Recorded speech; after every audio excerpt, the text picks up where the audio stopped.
Before we get started, I like to showcase our limited edition Halloween design at our Teespring store. This design will be in our store until Halloween, so if you like it and want to support our channel, just click on the link down below to purchase any of the products with this particular design before it disappears for good. Now with that said, let the murderous countdown begin.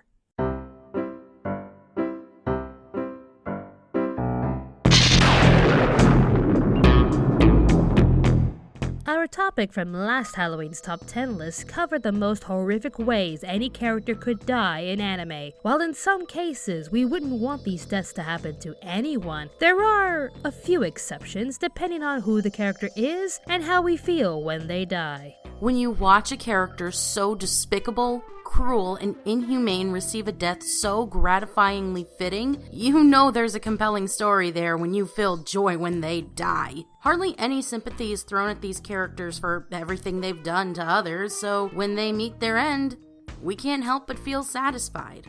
Out of all of these death scenes for these unashamed scoundrels, which ones did we rejoice for the most, while also giving us the most epic death scene ever displayed in front of our eyes? Why don't we invite someone to partake in this gory category? That rhymed. Oh, who'd you have in mind? Just you wait. Oh, howdy ladies. Welcome to my office. What brings you here? Have you no pity for this guy? Wasn't Goosh Goosh enough? Wasn't literally anything that you've done to him enough? Oh, I could never submit Phantomstrider to such torture. He's just too sweet for that. Oh, thank you, Robyn. I try. I was thinking we could have a much darker version of him. Wouldn't you agree, Darkstrider? Oh, you want to see Darkstrider? I think we can arrange that. Welcome to our video, Darkstrider. Care to join us for this dark topic? With pleasure. Here are the top 10 most satisfying deaths in anime. I'm ready for this one. As are we. Prepare to be animated. Wait, what? Oh, don't worry. Even as a cute chibi, you're still terrifying. Oh, why thank you.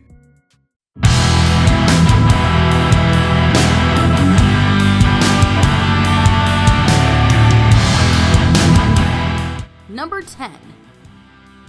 Darkstrider, do you remember the first episode of Attack on Titan? Oh, I sure do. Watching the Titans plow their way into the village as poor Eren has to watch his poor mother get eaten by a maliciously smiling Titan.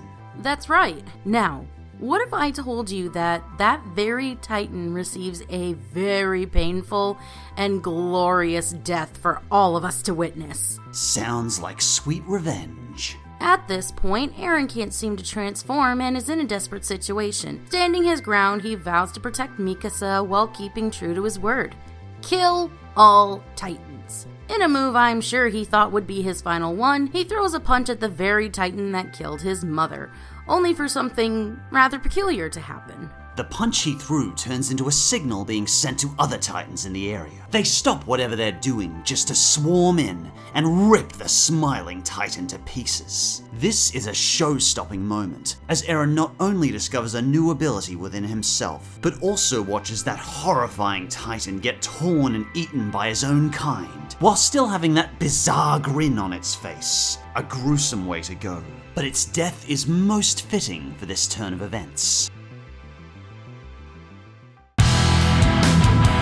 Number 9. As we grew up with dashing, wide-eyed heroes saving the day from evil entities, it's always interesting to see similar stories, but from a different point of view. From this girl's point of view, she is the hero, defending her people, and those who follow under her kingdom are good, while those who defy the Empire are pure evil. From our main character's point of view, however, this girl is twisted. Seiyu Ubiquitous, a die-hard loyal soldier to her empire, with an emphasis on die-hard. From the outside, she's a wide-eyed, strong-headed young lady that would typically be the leading character in adventure-type shows. But in reality, she's an aggressive fighter, killing her foes in the name of justice. She claims that her people, being the good guys, are never wrong, and fight with honor and dignity, unlike her disgusting enemies. But then we see her playing foul, and she uses a hidden gun in her mouth to stun her opponent just long enough until her loyal companion can slaughter her. That's a low blow that certainly made us hate this character even more. Naturally, as she's fighting Mine, she turns to desperate measures in the name of justice by trying to take Mine out with her. Regretfully to her, this does not work at all, as Tatsumi was able to save her just in time. And so we watch this once gung-ho soldier for justice cry her tears, wondering how it all went wrong for someone as good as her, as she dies from her own explosion. A blissfully ignorant character to the end, watching this arrogant soldier die by her own hands. Trying to take out evil and failing at it was certainly a satisfying death for us. Number 8. Tokyo Ghoul is full of gruesome fight scenes and death. I mean, it's a show about fighting cannibal ghouls, so what would you expect? Our main character, Kaneki, is forced into his lifestyle through his hot ghoul friend, Rise. Robyn, what the...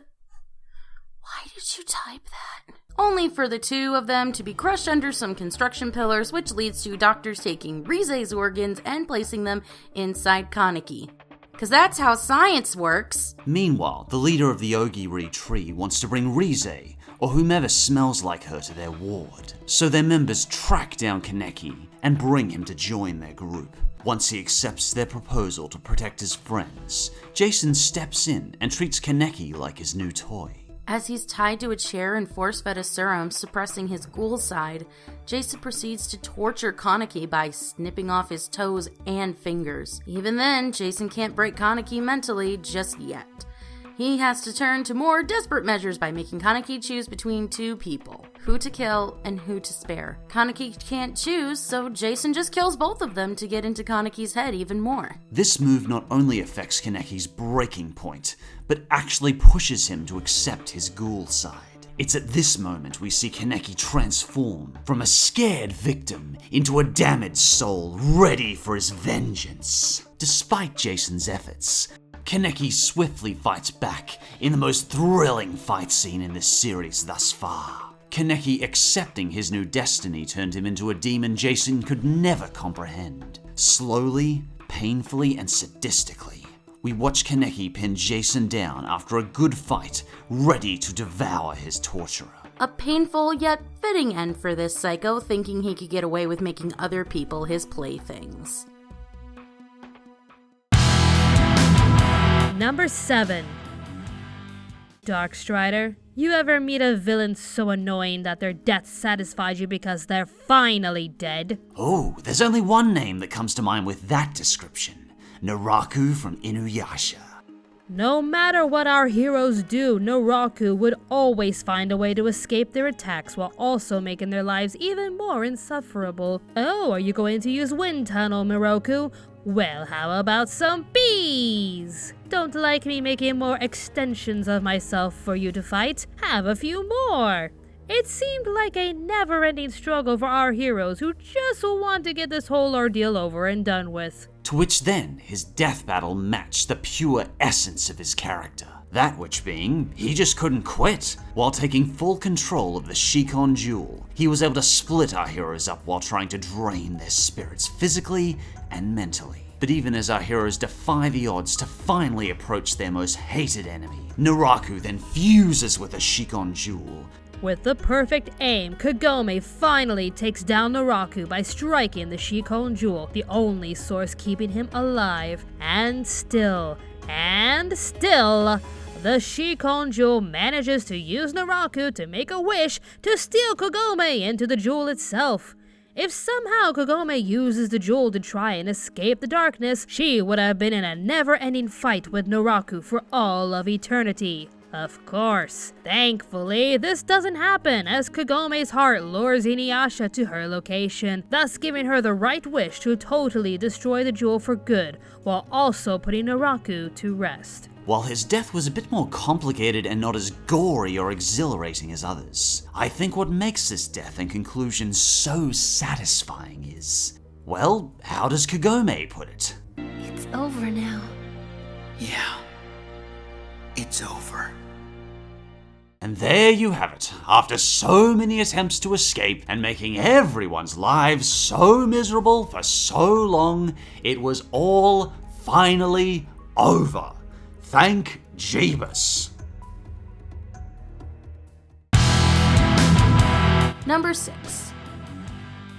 Just mentioning anyone from Dragon Ball is a bit of a joke since nobody really dies. Not Goku, not Vegeta, and not even Frieza. So even when some of these characters have amazing death scenes, it all seems to go to waste when they're brought back to life. Ooh, what a bizarre death Frieza had when he was blasted by Goku, put back together by his father, only to be sliced up and blasted away by Trunks. But now he's back in Super doing whatever he pleases, and even helping Goku? What is going on in this series? But at the very least, we can mention this death as it may be the final time we'll ever see this character, and that's saying a lot from the Dragon Ball universe. Zamasu is a corrupted Kai waiting to take control as Supreme Kai in the 10th universe and do things his way. Zamasu had always wanted to eradicate those who seem evil in his eyes, even though it's not his place. So once he was able to kill the Supreme Kai Gawasu and take the Time Ring,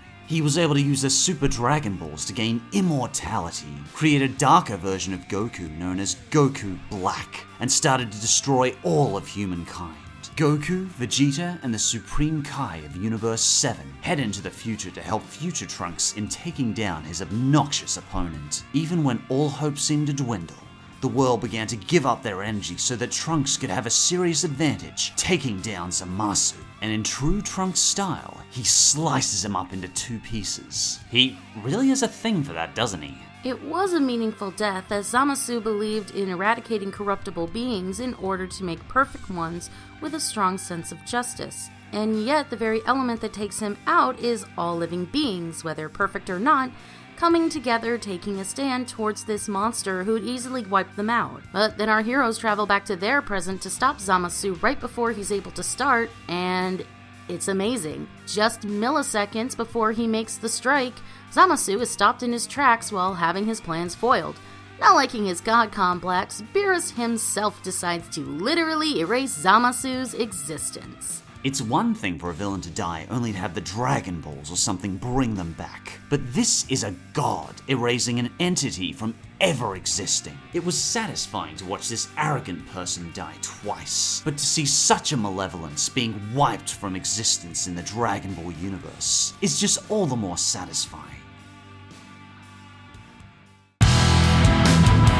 Number 5.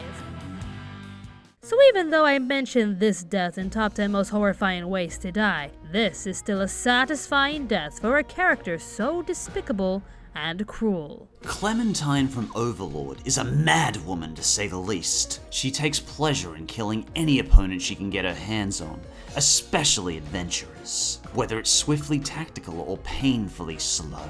She takes pure bliss in watching her opponents die while wearing their guild medals on her armor. While helping Khajiit in his attempts to turn a nearby village into a field of undead entities, Clementine kidnaps Neferi while also killing the 4 soldiers accompanying Momonga to prevent even more damage while also obtaining a ridiculous amount of experience points for his guild. Momonga sets off to save Neferia and stop Clementine and Khajiit. Naturally, Clementine thinks no one is able to stop her, as she gleefully attacks Momonga. Hell, she even sets him on fire. But to her shock, Momonga is too powerful for her. He grabs her tightly, puts out the flames, reveals his true identity, and proceeds to crush this arrogant psychopath to death. This once proud killer with an arrogant smile has now been reduced to a desperate and pitiful woman trying so hard to free herself. A fine, fitting end for someone who took her own time torturing her many victims.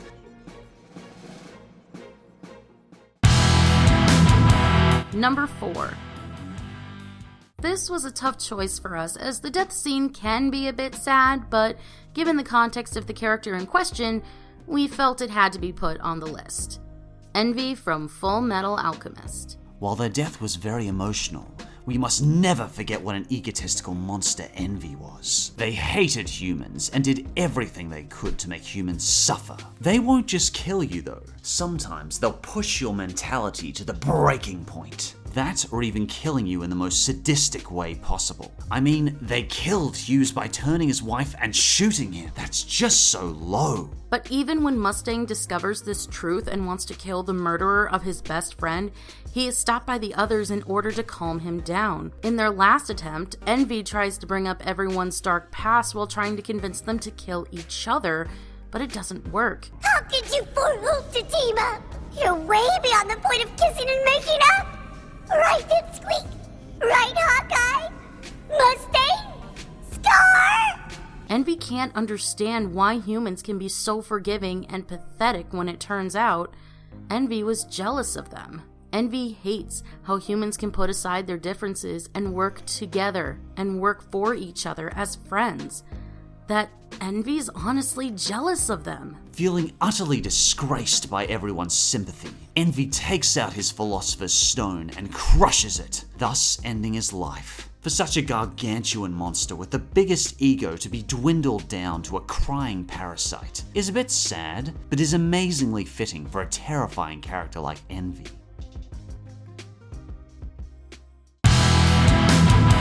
Number 3. The main story of Cowboy Bebop is focused on a tragic past. Spike was part of a gang. He fell in love with a beautiful woman named Julia, and then his best friend decides to kill him because that was his girlfriend.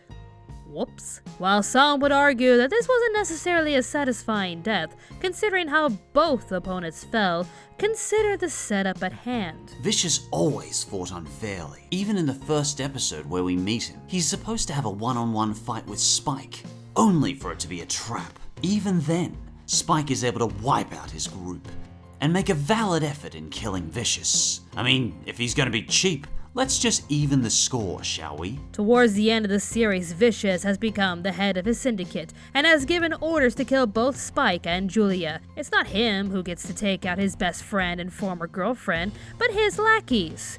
Brilliant. Spike was able to make it through, but Julia ultimately met her fate and died in her beloved's arms. With nothing to lose, Spike prepares for the final battle while Vicious makes his own plans. A whole army stands by for Spike, either to kill him or weaken him enough for Vicious to finish him off. Despite their best efforts, Spike wipes them all out one by one until he confronts Vicious. All shot up and injured while Vicious stands unharmed, Spike runs for the kill. A one-on-one match commences to finally finish this fight. Despite Vicious's best attempts to kill Spike throughout the series, and even here, the both of them finish each other off. There was nothing more Vicious could do. Even with an army at his side, he could never take down his former friend. In the end, this is a satisfying death as the scheming scoundrel goes down like the bitch that he is.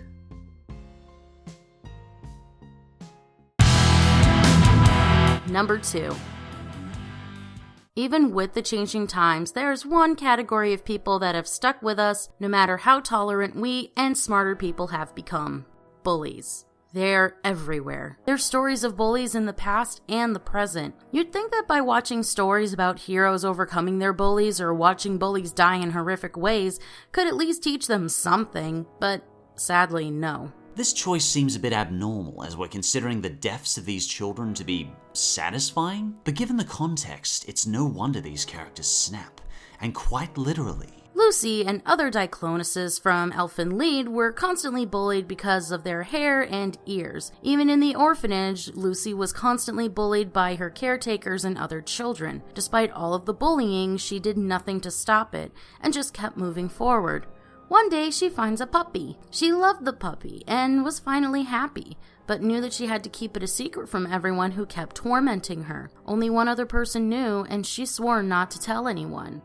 Then decides to tell some of the bullies. The poor puppy is taken by the bullies, only to be tortured and beaten to death right in front of Lucy, with her only friend beaten so cruelly, and seeing the children smiling and laughing so gleefully at the death of a poor puppy. Lucy unleashes her power for the first time, and slaughters the bullies. While I'm not too fond of this kind of shock and gore, I do understand why people find this death scene so satisfying. A part of the viewer sympathizes with Lucy and understands her behavior. No one wants to be bullied. No one wants to watch an innocent creature die because of them. If any of us were living under the same conditions, we'd lash out too. As horrific as it is to see children die like this, you tend to forget that they're human for how they treated poor Lucy. But before we move forward, here are some more satisfying deaths.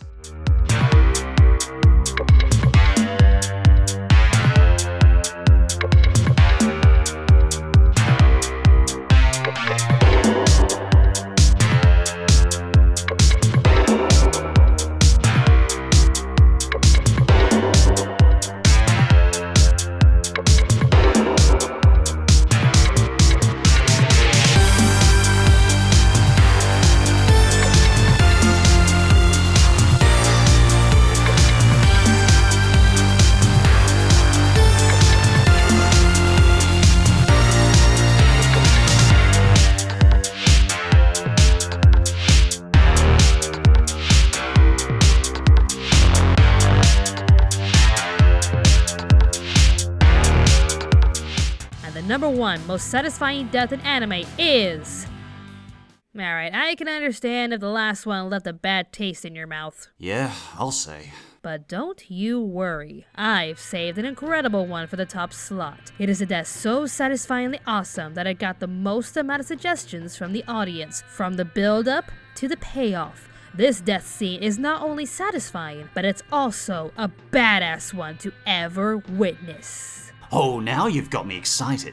I'm dying in anticipation. Who is it? Whose death was so amazing that it satisfied everyone who watched it? Well, let me show you, as this death scene comes from one of the most badass series of all time, Hellsing Ultimate. In this series, the Hellsing organization has to face their deadliest, most dangerous, and yet most awesome villains ever, Nazi vampires. Oh yes, Nazi vampires? Please go on. Each soldier, part of the Major's army, are all there to bring forth one of the deadliest wars ever fathomed. And naturally, each of his companions are with him to increase even more havoc and dismay, all of them meeting their ends in the most amazing ways imaginable. But out of all of them, the one that steals the show and has to take the place at number 1 has to be the death of Zorin Blitz. First off, she comes in by blimp with Sarah's ready to fire her down.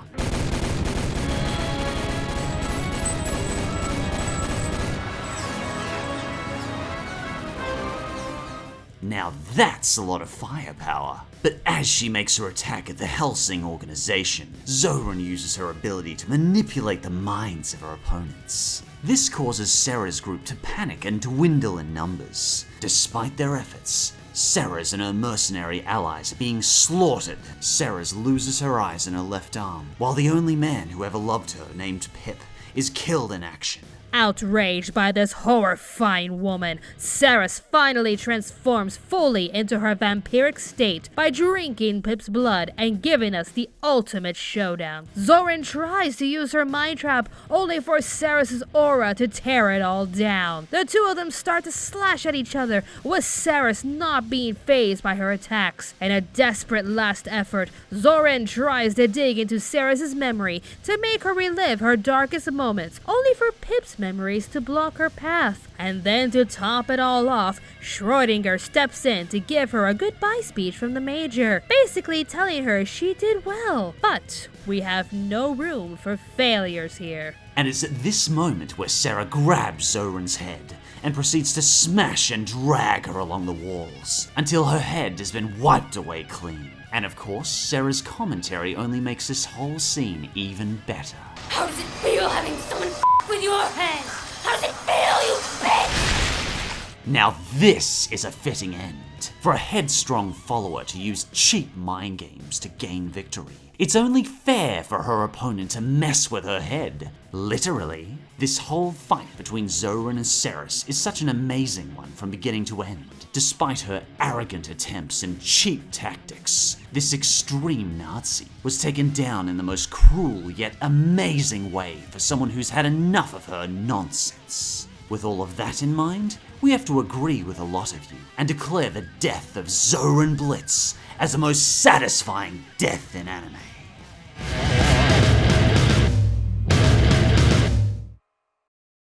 Well, that was quite a dark and twisted top 10. Oh, Darkstrider, we knew you'd have too much fun for this one. Thanks for inviting me. Much obliged. Oh, before I go, I have an anime I'd like to recommend for your detailed review. Oh? What would that be? Oh, I'm sure you two will love this one. It sure looks so cute. It, looks cute. Even the title sounds cute. It's cute, right?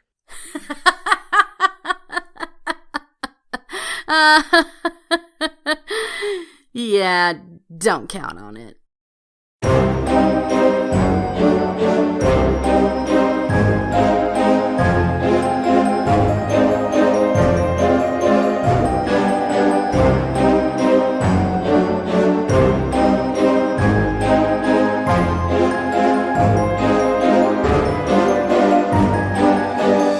Hey there, if you like what we do on this channel, be sure to subscribe and click on the notification bell. If you wish to support us financially, we do have a Patreon page with numerous rewards to fit your budget. Don't forget to follow us on Twitter @AnimeAmerica, and be sure to check out our other channel, Pop Spectrum. Thanks for watching, and stay tuned, Anime America.